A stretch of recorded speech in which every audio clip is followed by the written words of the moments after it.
We've got an exclusive first look this morning at the brand new 7 News true crime podcast, Kiss and Kill.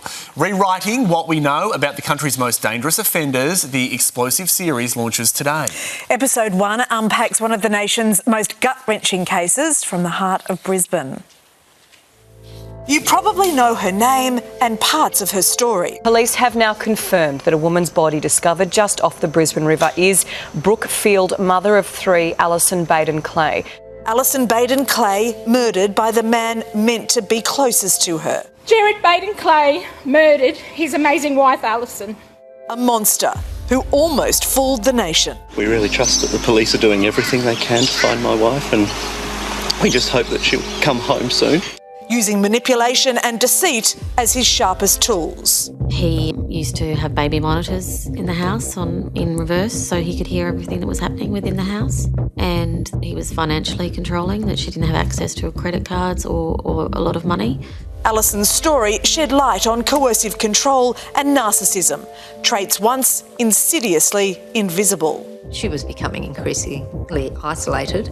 It was just getting harder and harder over the years, but nobody really spoke about it because my generation didn't believe in that.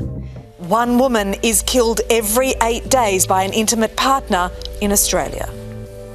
Yeah, and for more, we're joined now by investigations editor Alison Sandy, live in Brisbane. Good morning to you, Alison. I mean, this really woke up a lot of people to the reality of coercive control. Can you explain to us, firstly, what does this actually mean and why is it so important to this case? Thanks, David. Well, I mean, like most people, we'd heard the term coercive control, but it's really hard to understand unless you see it played out. And it was like taking the red pill in the Matrix when I looked into this story in a different lens, applying the domestic violence lens.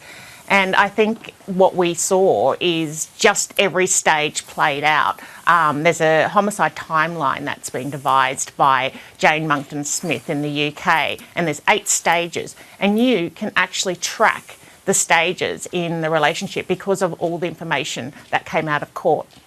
Speaking of court, the courts initially stated that the murder wasn't premeditated, but it was violent, and you're challenging that? Yeah, because I think that the whole idea of intimate partner homicides is they're seen as a crime of passion. So they're a one-off, they just lost control, so they snapped in the moment. But actually, the way, if you look into the theory and how the patterns of behaviour, you can see that he's objectified her. He doesn't view her as the mother of his children. He looks at her like she's a problem that he has to get rid of. And any issues that she might have had, he told her, she wrote in a diary that she smelled all sorts of just appalling behaviour. Alison, the podcast is gripping. It is just so concerning. And you also have a sort of wider look at what happens in a lot of these cases where words like narcissism, gaslighting, and as you said, coercive control, we weren't talking about that 10 years ago like we are now.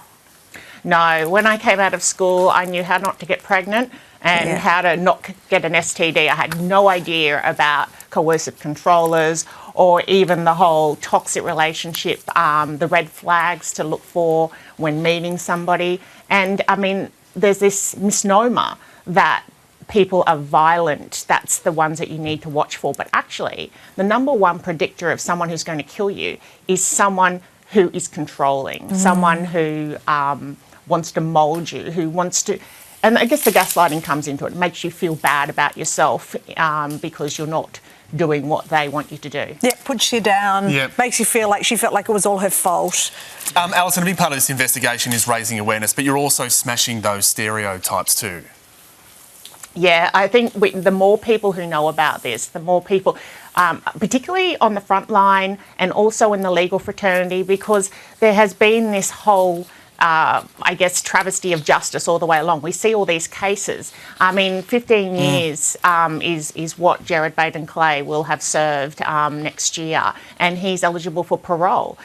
It's a life sentence for Alison's family, the girls. I mean, and, you've got to there's not just the victim themselves, the person who's died, but the people around them. So there just needs to be a better look at the system to make sure that the deviousness of the people involved, the perpetrators, is taken seriously. And I think what you're doing is so powerful for other people, it's usually women, to listen to some of those warning signs, some of those red flags that we need to act on. Alison, I thought the podcast was absolutely excellent.